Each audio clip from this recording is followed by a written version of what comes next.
So today, let's finish up by talking about the aftermath of the Cold War, by talking about the whole question of the reshaping of Europe that resulted from the collapse of the Soviet Union and the end of the Cold War. We talked a good deal about it last time. We devoted a certain amount of attention to the events that occurred in Russia, to the debate, to the discussion of Stalinism, and all the rest of that. So I won't go over all that again, but simply to note that the lesson that you come away from, or come away with from that discussion about the end of the Cold War was not that it featured a Soviet collapse, a economic collapse, economic depression, or anything like that, any kind of defeat or failure of the Soviet system as such. Not really the case. The system was in the act of reforming itself. It was arrogant, not to say overly ambitious. At the very end of its career, it felt that it had won the Cold War, basically, and the whole thing was to come to terms with the West and to more or less acclimatize the West to the idea that the Soviets had gained so much from the struggle against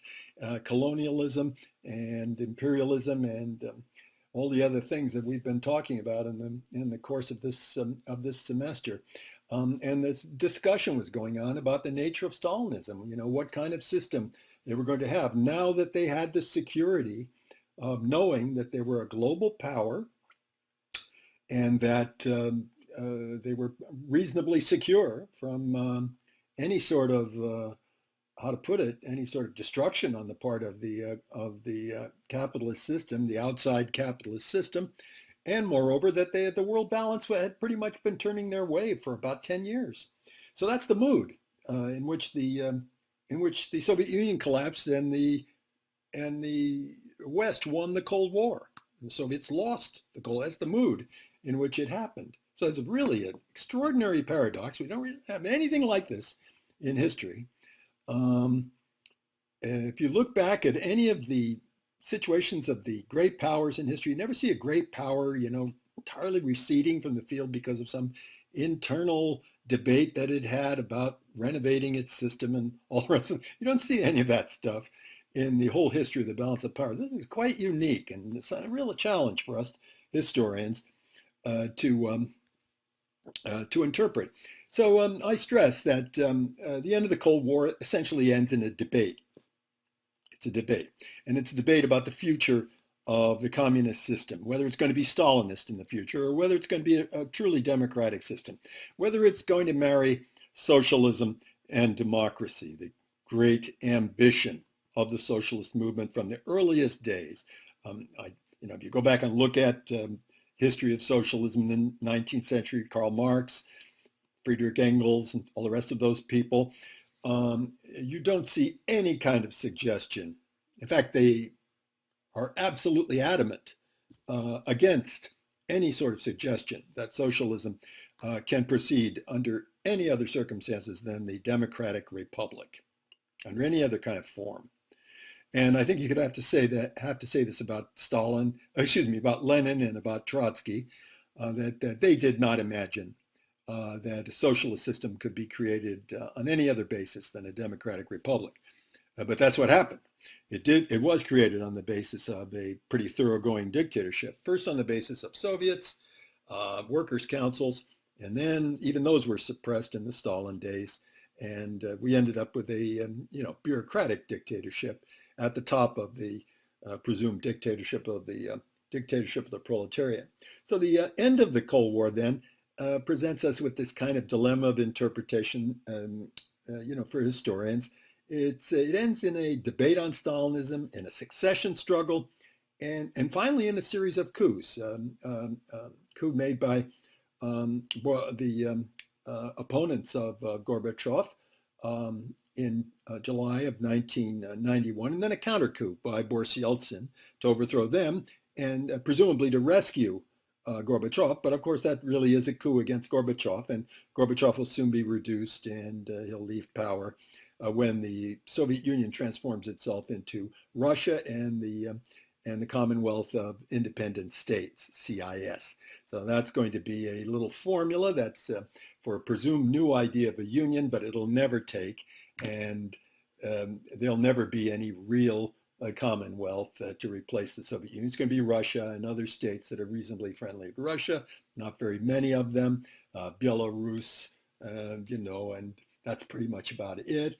Armenia, friendly to Russia, some other states friendly to Russia, and some smaller statelets, areas of Russian settlement inside some of the newly independent states, in which formerly members of the Soviet Union, but in which the Russians more or less maintain a certain connection with the ex-Soviet citizens. I'm thinking here about Abkhazia and South Ossetia in Georgia, where they get Russian passports, and they are more or less regarded by the Russians as people that have to be protected, a sort of little protectorate inside an independent Georgia. So Georgia wants to take those over in the name of Georgian nationalism, in which case those would be suppressed minorities.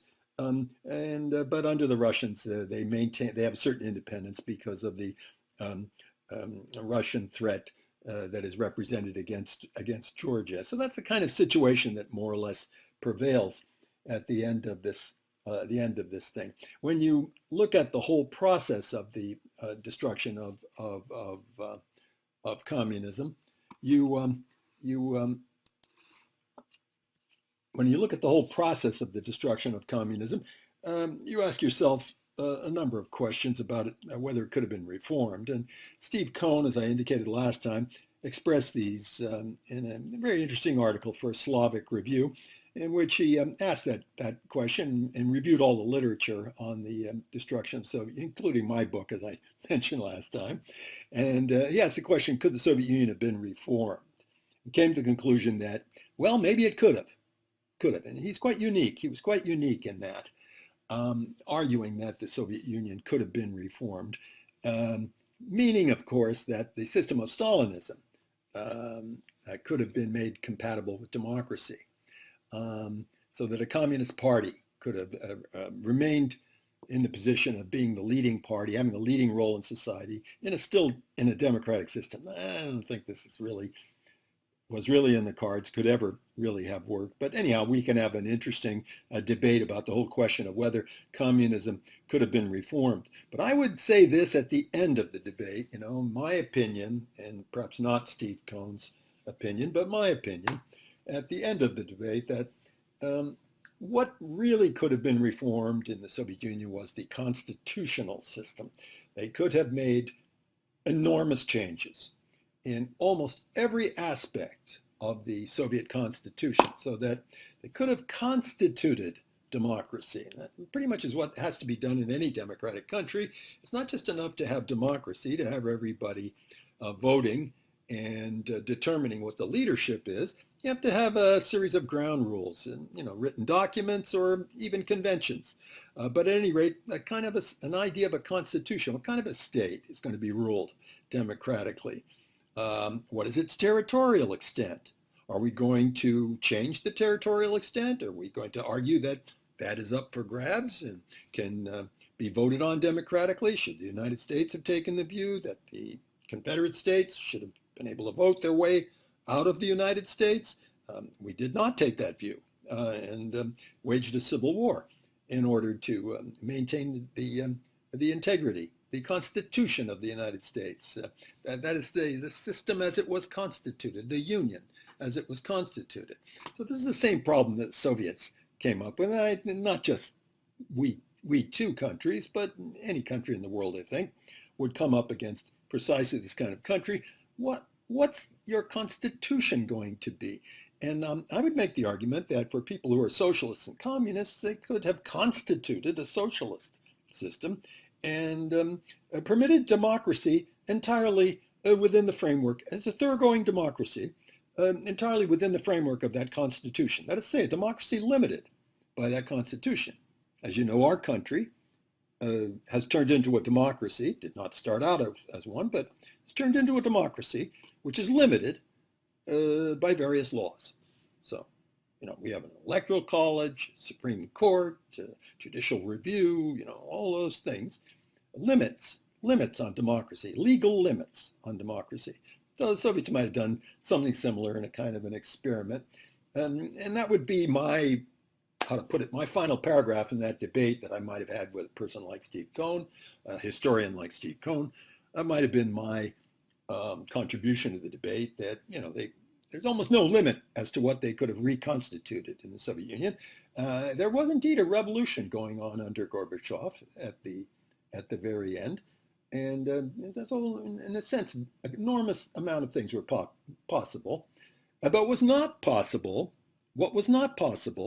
was to open up everything to democracy, the so-called Sinatra doctrine. Let everybody do it their way, and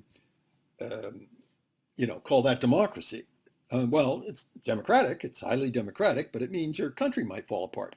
So what's the premise of democracy? Having a country, having a state. That's the premise. We can't talk about democracy unless we talk about a state. And when we talk about state, we have to ask ourselves, how is it constituted? So there's the whole thing. So the United States took the view and gave advice to the Soviet leaders that was very bizarre to the Soviet ears and to the Russian ears after the Soviet Union was allowed to collapse, that people could vote themselves out of this Russian state. And this Russian state was something that was only a kind of a temporary agreement, and maybe was stronger and more democratic for the more power that the various regions had. And these regions could separate, there could be autonomy and maybe even sovereignty and all of it. And this was indeed the question, an enormously confused period in the 1990s when the Russian state that succeeded the Soviet state, of course you see them both juxtaposed on this in this slide, in which the Russian state itself could have continued the disintegration of the Soviet state. So you see the Soviet state has broken up. Basically all of its non-Russian union republics have declared their sovereignty. They're going to be completely sovereign states. That whole thing might have happened with Siberia and various other statelets inside the successor Russia.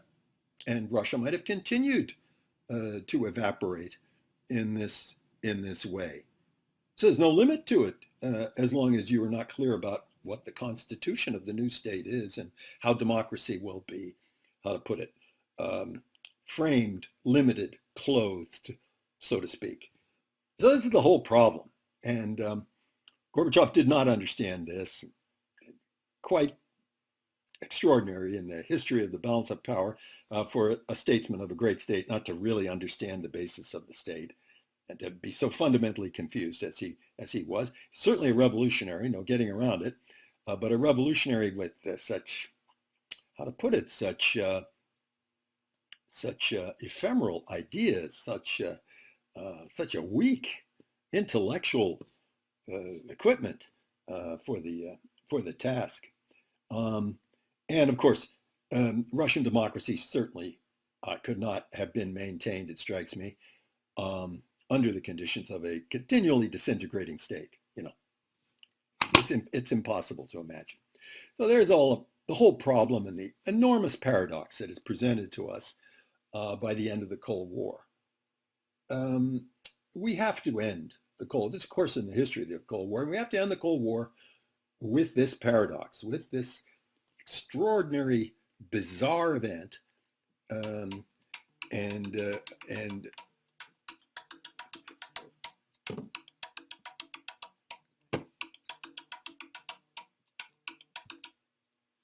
complicated contours of the whole problem. All right, so let's see. Geopolitically, we also have to say that the disintegration of the Soviet Union is quite unique in the history of the balance of power. I don't think we've got an example in the balance of power of a great power collapsing in quite this way, and certainly not a global power. So remember, you can only talk about global powers, powers that have a navy, powers that can intervene on any continent in the world. There are only a handful of those. They all come up in the 20th century. They all have to do with enormous oceanic navies, powerful navies. The British could be said to have had the preconditions for this sort of power farther back than the 19th century, but probably not any other power. And the Soviets entered that category in 1969 when they announced that they had a blue water navy, aircraft carriers, and all the rest of it. Atomic submarines to ply all the oceans and all of that sort of thing. Soviets, in effect, then were a global power from the 1960s on, from the Brezhnev era on. They were a global power. And when they collapsed, they stopped being a global power. Their navy absolutely collapsed. They stopped supplying it. Ships were left to sit in ports. Submarines, the whole submarine fleet became entirely ineffective and more or less non-existent. So they receded from a position of global power before the United States, in front of the United States. That really is an extraordinary thing. And you have to also indicate that also understand that the land settlement of World War II was completely reversed by the destruction of communism. So many Soviet writers made exactly this argument. They said, hey, the World War II has been revoked. It's true. It's true. World War II has been revoked, and the Soviet Union no longer the victor of World War II. It's going to change the whole land settlement of World War II, reverse that entirely, back in favor of the Germans, and it's going to relinquish its hold over East Central Europe. So there's the position on this diagram, on this map. There's the position of the old Soviet Union, reaching well into Germany, dividing Germany with an East German state, and of course setting up this enormous Poland, about which we've said quite a good deal, the biggest Poland, I think, that existed since the 18th century, and some other states as well, controlling them, and then not controlling, you remember, communist Yugoslavia. And after that, we get something entirely different. We get not only Germany restored to its full unity, say the East and West German states combined on terms of the West German state, and we get independent states in the former Baltic republics. Then we get a whole string of other new states: Romania, Bulgaria, Czechoslovakia breaks up, Hungary survives essentially intact with its borders, its very bad borders from the standpoint of national self-determination, in pretty much the shape they have been throughout the Cold War. And also by the 1990s, the breakup of Yugoslavia, the destruction of Yugoslavia. Now this, something was going on inside Yugoslavia, but once again, enormously powerfully affected by interventions from without, by, for example, supply of Western German military help to the Croatians in their break with Yugoslavia.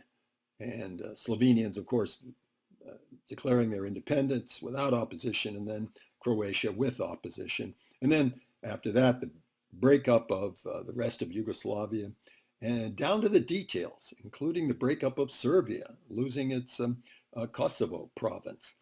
And more than that, losing its union with Montenegro eventually. And all those places, newly formed countries, eventually at the end of the 90s under the Bill Clinton regime, Bill Clinton administration in the United States, coming into a newly enlarged NATO. So NATO undergoes an enormous transformation in the aftermath of the Cold War. Prior to the Cold War, or I should say prior to the end of the Cold War, during the Cold War, we could have made the argument all semester that NATO is a defensive alliance, against the possibility of some kind of Soviet imposition westward. Now it's starting to look just the reverse. It's starting to look as if it's absorbing all the new states into these are military alliances. Bear in mind, they're not just agreements for cooperation for trade or aid or anything like that. It's military. They're military alliances. And more than that, their militaries are going to be integrated into NATO military planning and supply and all the rest of that. So this military alliance is now extended eastward, and with the Germans in the middle of it, it starts to look almost to the Soviets, at any rate, as if it's something imitating, that's a very small scale, but nevertheless, something imitating the threat that they faced back in the 20s and the 30s, an advance eastward against Soviet borders. And then, of course, threatening former Soviet states, first on the Baltic states, but then in Belarus and Ukraine. Belarus is going to be very friendly to Russia, and it is to this day, but that could change within months from now, because the population is very unhappy with the leadership in Belarus, as you know, and Belarus could end up in pretty much the same status as, say, Poland or one of the Baltic republics, to be enormously threatening to the Russian leadership, it goes without saying. The absorption of Ukraine into a military alliance with NATO, or with the United States in NATO, so that the whole thing has been turned around, and now NATO is a very, very aggressive alliance vis-a-vis Russia. It's kind of a irony, and some of the indication of this transformation, of this decline of Russian power, not even during, from the Soviet model, from the Soviet time, but from the model of 19th century Russia.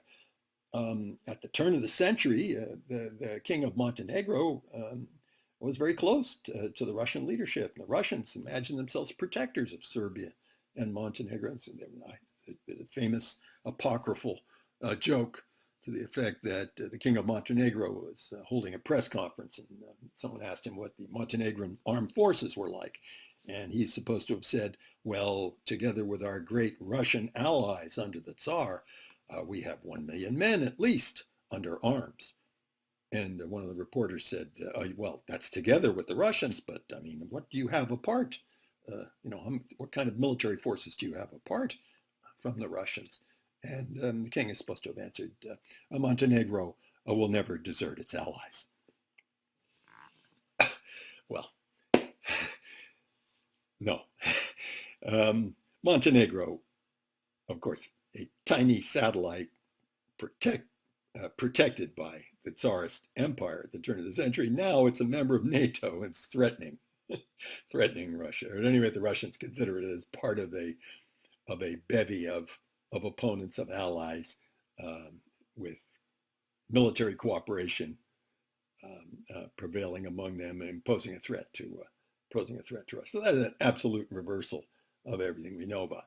So I think the two most important facts that come out of this enormous reversal that concentrate our minds are first, the unity of Germany. So now Germany becomes a great power, and it becomes really the center of Europe. You have to understand, in my opinion, the destruction of Yugoslavia in the 1970s in terms of the increase of German power that indicated. The Germans are going to be the center of Europe, and all those new states are going to be clients of the EU. The Germans are pretty much the main driving force in a very subtle way of the EU. And so the breakup of Yugoslavia really goes very well for the increase of German power in Europe. We haven't seen the full effects of this yet. The discussion of whether Germany should have nuclear weapons is still crawling along, and one wonders if it will ever reach the point where they'll have a functioning nuclear program. But for people like me, I think it's one of those things that is going to be in the cards in the future, a nuclear Germany.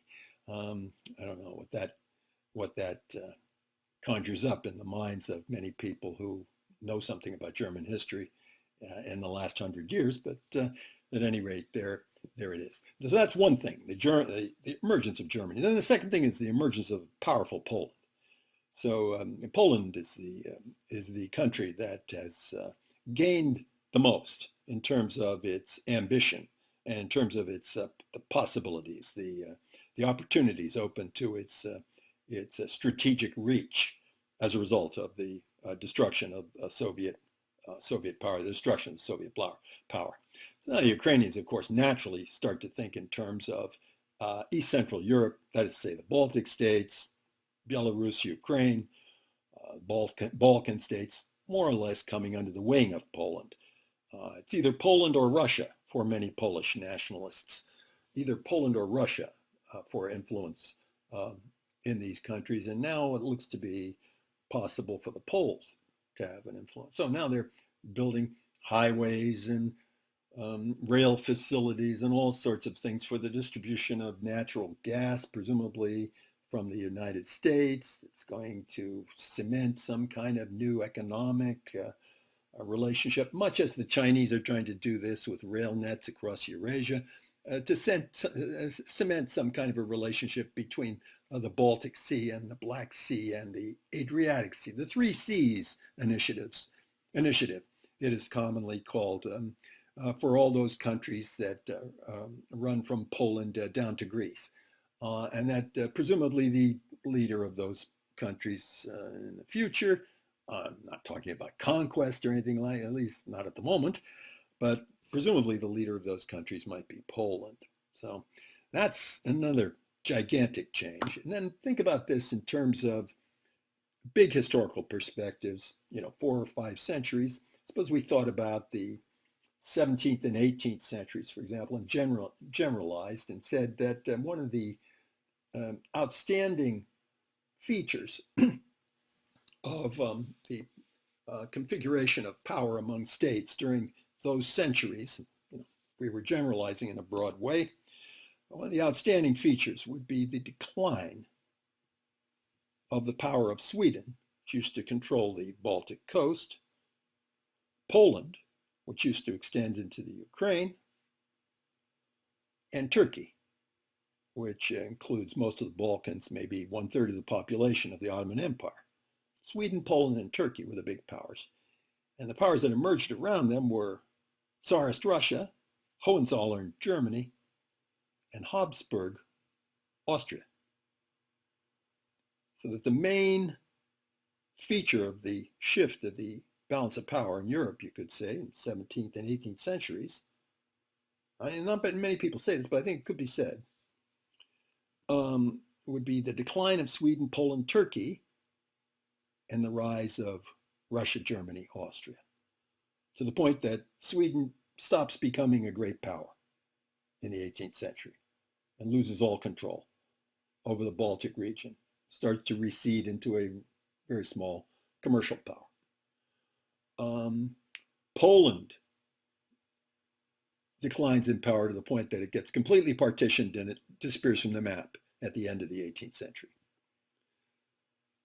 Turkey, or the Ottoman Empire, declining continuously throughout the 19th century to the point where Turkey comes apart itself in World War I. So that's the broad trend, if you will, in that area. The fall of communism has reversed that trend. Isn't that something? It has reversed that trend. You get Sweden now, no longer talking so much like a neutral. She still is technically neutral, but she's very much friendly with NATO. And I wouldn't be surprised to see Sweden come into NATO one of these days. So Sweden is changing a lot. Poland, of course, is changing enormously. Poland very much interested in how things are disposed in Ukraine. Of course, absolutely keen to drive Russian power out of Ukraine and Belarus, if at all possible. Of course, only the United States can really do that, and I don't think it can do that. And Turkey. So Turkey is definitely returning as a power in the Mediterranean, very much interested in Libyan problems today. And more than that, interested in Caucasian questions, as the recent dispute over Nagorno-Karabakh in the Caucasus, the dispute between Armenia and Azerbaijan. And of course, the Turks favor the Turkic-speaking Azeris in Azerbaijan, and have all sorts of pan-Turkic ideas that extend into Central Asia and even into China. The Uyghurs, are Turkic-speaking, and the Turkish government, of course, is very keen to criticize China about its relations with those Uyghurs in Xinjiang province of China.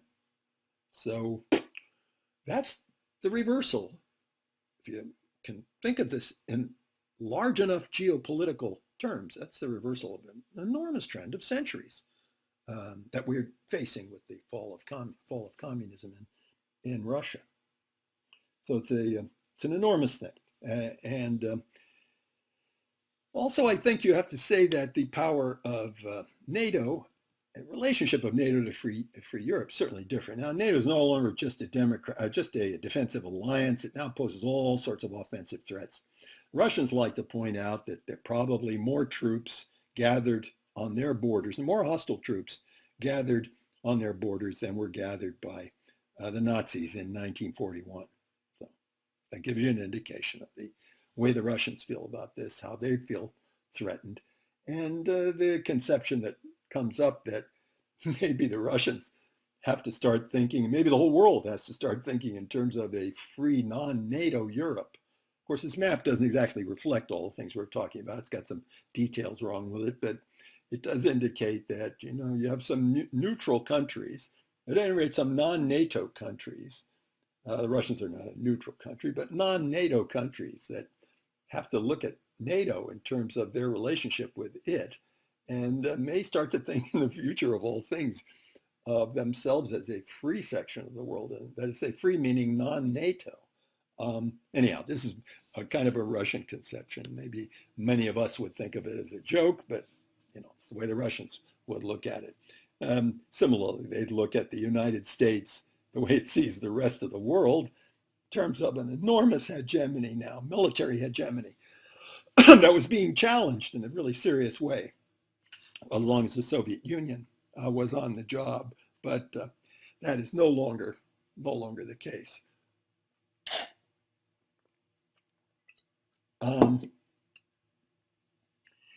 And what goes with that? The pretension of the United States now, not just to be opposing communism in many places in the world, but to be opposing all disorder. All disorder to a presumed order, new order. And to set up military districts under military commanders for the entire world. To have an AFRICOM, for example. Not that they can really run it at these places, but it's the pretension, it's the perspective that the United States is able to entertain now, now that there's no longer a bipolar strategic relationship at the center of world politics, and moreover a thoroughgoing integration of the economic relations of the world, which was already underway during the Cold War. You can't doubt that the oil shocks have had their effect on this sort of thing, especially in the financialization of the world. And after the Volcker shock, this increase of interest rates by the United States in 1981, we find that the NOPECs of the world have to borrow money from the West in order to pay for oil. And financially, the whole world is coming under the sway of Western financial power. And in this cartoon, it's the rich of the world. It's the rich of the world who are looking at the poor of the world through globalization and establishing their hegemony, which goes along with an American military hegemony. And this is expressed in aggressive terms, in revolutionary terms, you have to say, by the program of colored revolutions that break out in various sections around the Sino-Soviet bloc, and even, you might even say, including inside the former Sino-Soviet bloc, inside China, if you think about the Hong Kong events today. So revolutions in Kyrgyzia, in Georgia, Serbia, Ukraine, all very similar kind of revolutions, given great encouragement by the United States, not only by organizations in the United States, such as the National Endowment for Democracy, but the American Congress. And of course, the American Congress puts up the money for the National Endowment for Democracy with its many, many projects all over the world to promote what it calls a democratic transformation, but which is seen by the Russians as the destruction of any kind of pro-Russian or anti-globalization or independent perspectives in a lot of countries.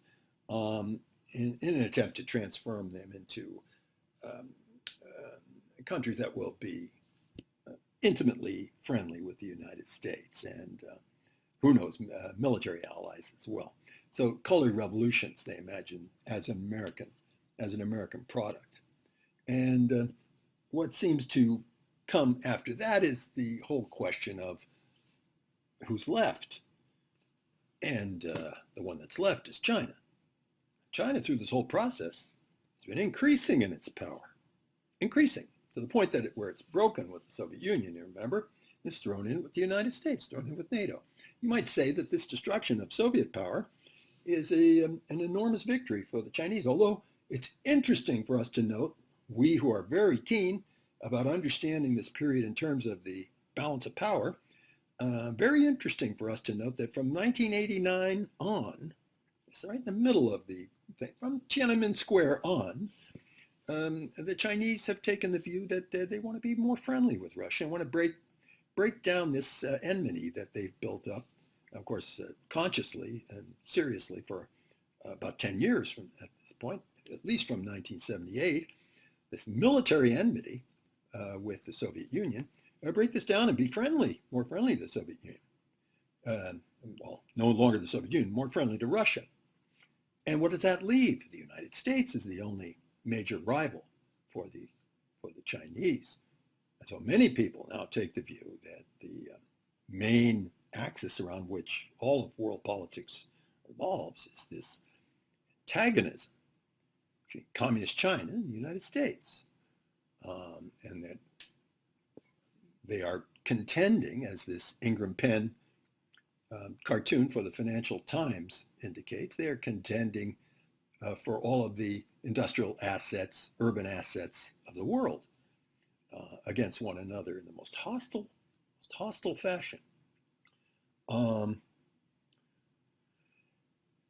the 90s, a number of documents appeared in the United States that tried to make a kind of an appraisal as to where the United States would stand vis-a-vis all of the international politics, new order, globalization, antagonism with China. And they came up with the conclusion that the United States had to make every effort now to maintain its hegemony and to keep any power from challenging its hegemony. So this is very frankly put in a number of documents by important circles in the United States. And I would say this, it's absolutely the kind of thing that would have to be expected. I mean, how could it be otherwise? The United States has just witnessed this tremendous power collapse at its feet in the course of the destruction of Soviet communism. It never dreamed this was going to happen, and there it is, it's a gift. So it would be bizarre to suppose that the United States would greet it in any other way. Quite normal when you think about behavior of states over centuries, to say that now that we've gained this great power, such as you gain after a big war, which has not happened, but power such as you gain after a great war, we're not going to let anybody rise up to take this away from us. So a lot of people call this the Thucydides problem.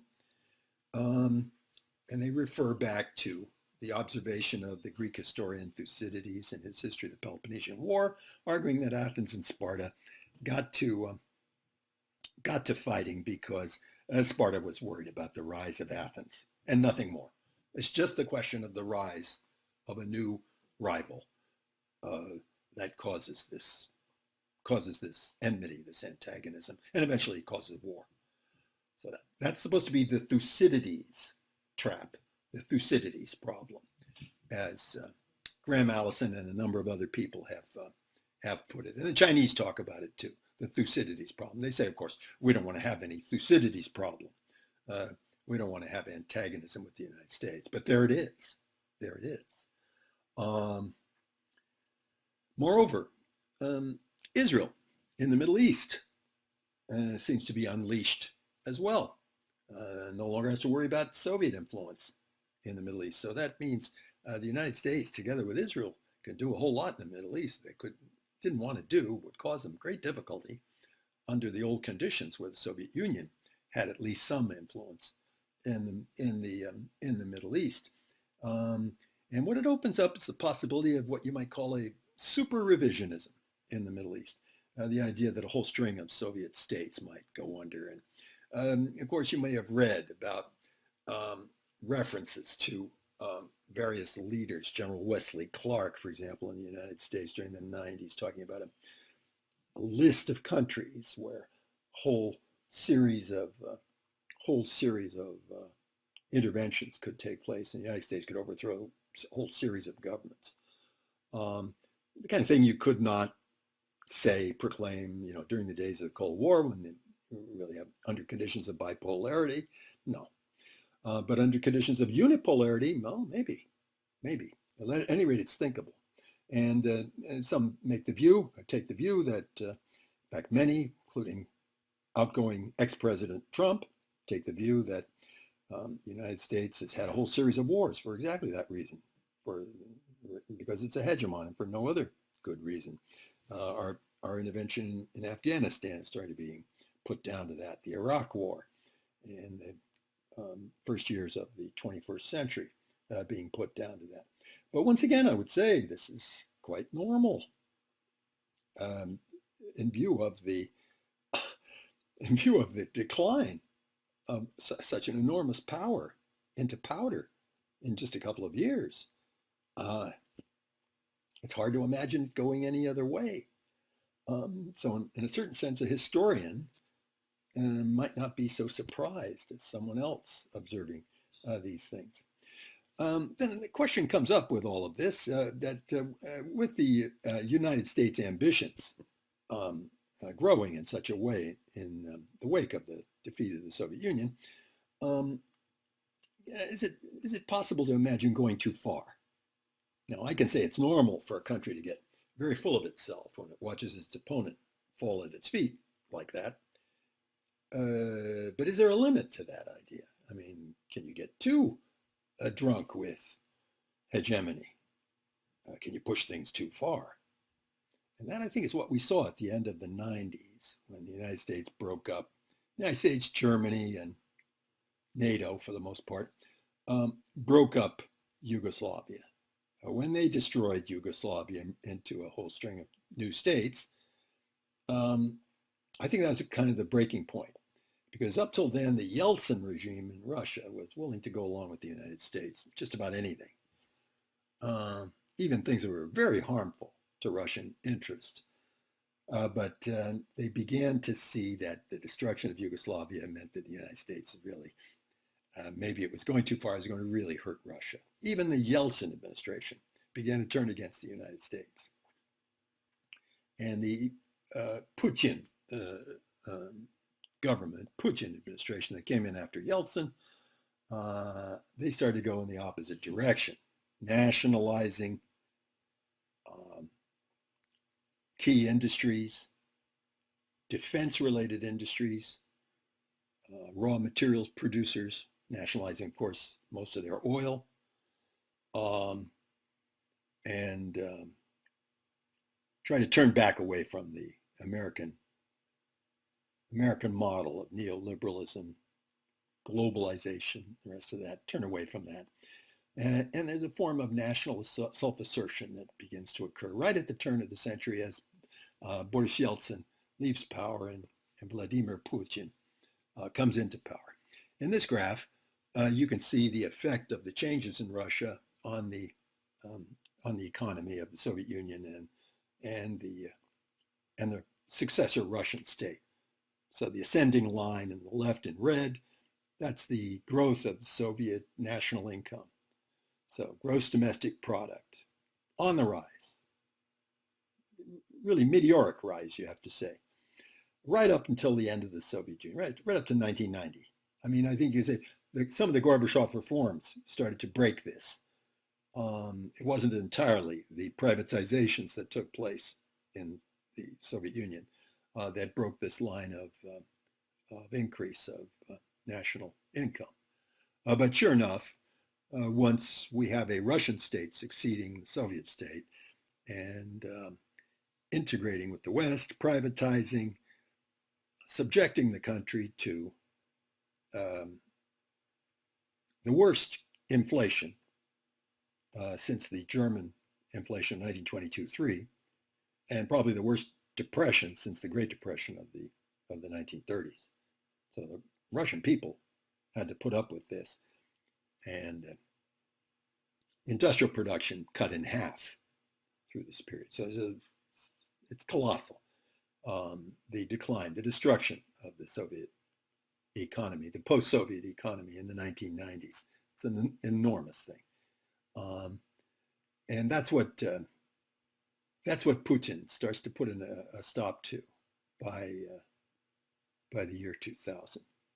So as you see the curve, the blue curve of decline goes down to the year 1998, at which time the Russian state under Boris Yeltsin had to revalue the ruble, and there was a world economic crisis in 1998. The first time economic crisis happened all over the world simultaneously, stock market crashes all over the world. And then the Putin government, which takes over power, starts to oversee this reconstruction. And you see the GDP figures start to rise throughout the first decade of the 21st century, and they rise more or less continuously with a break, as you can see at the last part of the graph, a break for the economic crisis, the world economic crisis of 2008, but then a resumption because of Soviet action against this crisis, state action against this crisis. So you might make the argument the Soviets are using Keynesianism, relearning Keynesianism, and you might make the same argument for the Chinese, although they don't go through this catastrophic decline as the Soviets. If we look at it in general, comparing the Yeltsin years and the Putin years,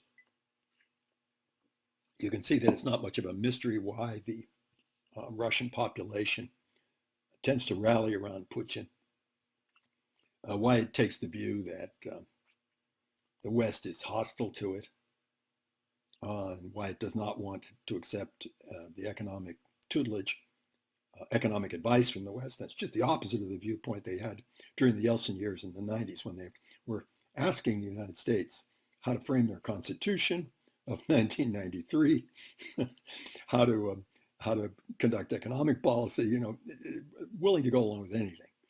So there's a huge difference. So you can see why it is the Yeltsin why it is that Putin could become so powerful, so popular, and to gain so many votes from the public. And this is the way Ingrid Pin, once again, for the Financial Times, the way he imagines the effect of this on Putin after 2014, when in response to the Western efforts at overthrowing the Ukrainian government, the Russians marched into Crimea and sponsored two dissident Ukrainian provinces in Donetsk and Lugansk, sponsored their separation from Ukraine, and sponsored it with troops. And so this is Putin in a great game. So this is a take. Pin is having fun with the idea of the great game, Rudyard Kipling's way of describing the relationship between Tsarist Russia and Imperial England in the 19th century, and their rivalry over Central Asia. Well, this is Putin in today's great game. And there he is. He's a soccer player, and he's been maybe imbibing too much of the bubbly, and he's kind of drunk with ambition, and reaching out for Crimea and Syria, and they are represented as a soccer ball. And there are the cameras all focused on him, but some of them don't look as much like cameras as they do like gun sights. Does indicate that Putin is punching above his weight, as we would say, or playing way out of his league in being so ambitious politically. Does he have the power under the new conditions? That's an interesting point that the cartoonist makes with this. Okay, so Putin is now the new enemy, and then the whole question is, how does Europe relate to this? Here's another cartoon illustrating this, and so the Uncle Sam here is firing an arrow with a punching glove, boxing glove, at Putin, who is making faces at him, and saying, "Well, if sanctions don't work, we'll hit him with something that'll hurt him in the energy sector." And of course, there's Europe. um, with a little a tie. The left leg of Europe is tied, and this energy sector thing means that Europe is tied to Russia with regard to energy. It buys oil and natural gas from Russians at a very good rate that it likes. And if the United States gets too mean with Russia, maybe we'll see an end to this. So Europeans cannot look upon this antagonism with Russia, with an entirely pure mind. They have to have a certain amount of trepidation over this whole thing. So the United States can go too far for the rest of the world, and maybe some of this starts to become indicated when the crash of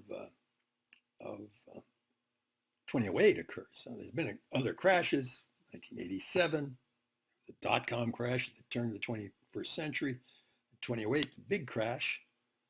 And how's that responded to in the West? By the central banks, mainly the U.S. Federal Reserve, printing money under the program of so-called quantitative easing. It means printing money, buying bonds. And in effect, bailing out all of the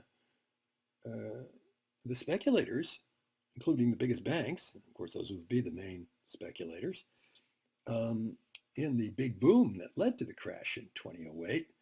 And we get casino capitalism, as the British economist Susan Strang called it.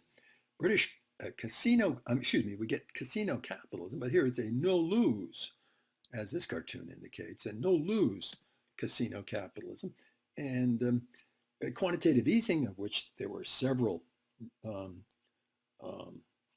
waves, and this is a cartoon that speaks to the second wave of it.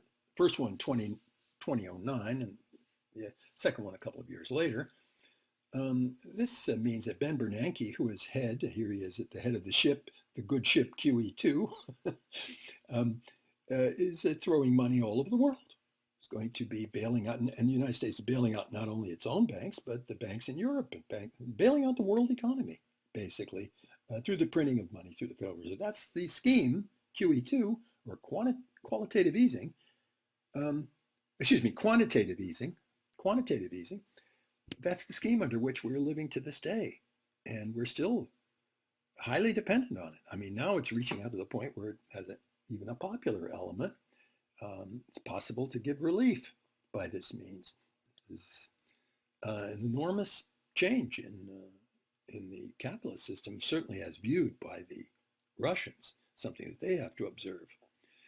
Moreover, the Russians, they are recovering. They're no longer thinking of themselves as a contender to be a top economy. But they also have to watch have to take note, I should say, have to take note of a long run decline on the part of the United States, at least relatively speaking, among the other participants in the world economy. Not often this is said to be a decline in American power as such, and people go overboard with this notion of American decline. But this is an undoubted decline. So if you look at the whole course that we've been giving this semester, look at the beginning of our course is the peak of this curve, of this graph.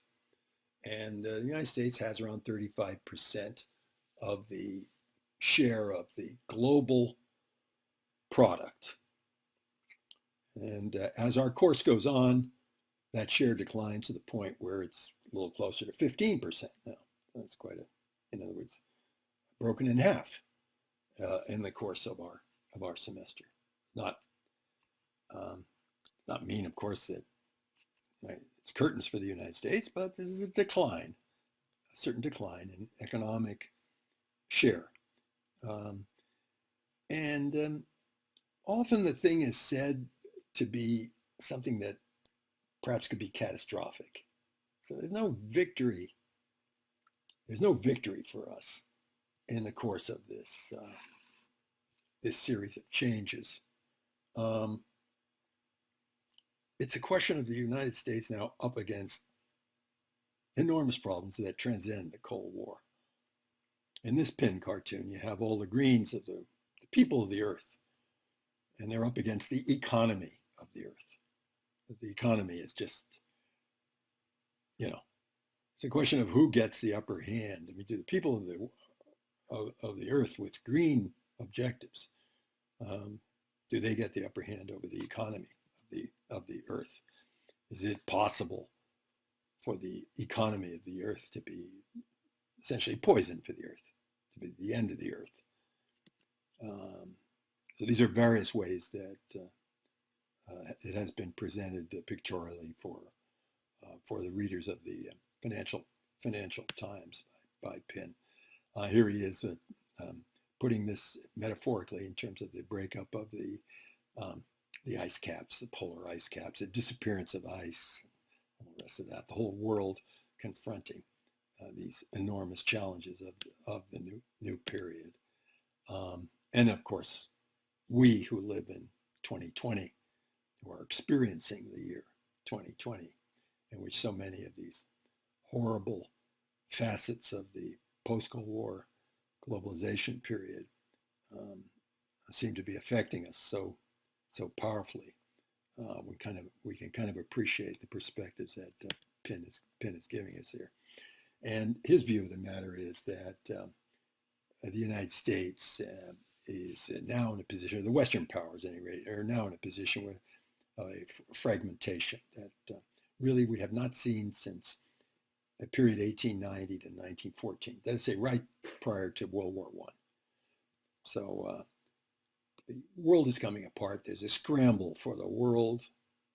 Everyone is staking out a claim somewhere. The great powers are scrambling for the raw materials of the world. It's been argued by a number of people in a number of very serious works. And there we all are with the whole thing. What does the United States have in this new world? Is it going to repeat the experience of the period before World War I? In my other class on globalization, I have the students reading an encyclopedic book on the history of capitalism by Jeffrey Frieden. It's called The Fall and Rise of Capitalism in the 19th century and the 20th centuries. But he's got a newer edition of it, which takes things up to date, includes the Trump regime in the United States, and he has to give it a new title. He says The Fall and the Rise, and then he puts into inverted between brackets and fall again. Fall, rise, and fall. And the argument of the whole book is the history of capitalism. The argument of the whole book is that somehow, for some reason that cannot be properly explained with economic history, that the whole capitalist system underwent this enormous cataclysm and tragedy. The globalization of the 19th century underwent this tragedy in World War I. And somehow, Frieden thinks, this can be attributed to the very nature of the globalization itself, nature of capitalism itself at that time. Okay, not very well explained by him, but at any rate, certainly described very well. And then he follows it through the 20th century, follows it right up through our period, through the Cold War. And now he has to say that maybe we're going through the same thing again. You get other people making this argument, say that we're no longer in a period of bipolarity in international affairs. We're now in a period kind of comparable to what we had in the 19th century, the period just before World War I, when you have a number of powers scrambling all over the world for raw materials, hostile alliances, competing colonial regimes, non-colonial regimes like the United States, almost playing the same game as the colonialists. Um, and of course, the whole system hell-bent on some kind of enormous shootout, some kind of enormous, what the Russians like to call the razborka, sorting out. And what they mean by that is like a real war to sort things out. That this is the tendency and this is the expectation of the post-Soviet period of globalization of our history that takes us right up to our day. It's going to be like prior to World War I. So this argument would seem to say, and various people do say this in various ways, that we're headed for some kind of enormous catastrophe, maybe a world war of some kind. And that, I guess, is the last thing we have to think about in a course like this. The last thing we have to think about is at the end of the Cold War, where is the whole world going as a result of the way the Cold War ended? Is the world still revolutionary? I think it is. Is the world still headed toward world war? I'm not so sure of that, but it certainly can't be easily dismissed. War on the one side, revolution on the other. Which gets the upper hand? What is history decreeing? I guess that's our last thought, or maybe my last thought. What is history saying to us? You know that when we look at history, we historians, we students of history, we try to look at it rationally. We're always looking at a whole series of events that we think, if only we were on the scene to advise, we could tell them how to avoid all their terrible, terrible problems. We're going through wars and cataclysms of various sorts, asking ourselves the question, how could the application of reason have helped out? In what way did the irrationalities of the period cause the difficulties which it experienced? We always have the notion of reason at war with unreason, rational element at war with what I would call the Dionysiac, ecstatic sense of expansion, profit, seeking of gain through unlimited acquisition at every corner of the globe, something that goes with the commercial system of capitalism. And what goes with that, competition of governments, capitalism not being one entity, there being no world government. We can't talk about capitalism all over the world.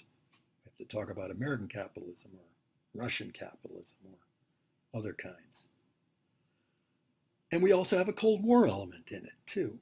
We have the seeming hegemony and supremacy of a communist state, China. Maybe the whole world ends with that as the final version of the Cold War. But at any rate, it's a series of antagonisms and conflicts that are seemingly inevitable for anybody who writes about history in the long run. Nevertheless, these conflicts seems to cut against reason. Which gets the upper hand, reason or unreason? The ecstatic alternative, which ends in God knows what, or the rational alternative, which ends in maybe some kind of brighter future for the human race. Those of us who study history have to be on the other side. We have to speak for the rational part of history, but we have to understand we're up against something bigger than ourselves. History itself may be enjoying a laugh because it loves extremes, apparently. And it may not be possible for us to apply reason, to slow down this passion for extremes, which is of the nature of history itself. Well, I'm hoping I'm wrong about that, and hoping your generation, of course, will play a role in this rational response to the unreason of history. So thanks a lot for your attention in this course, your attention to the problems of the Cold War, everything associated with it. And I hope to see you again in the future.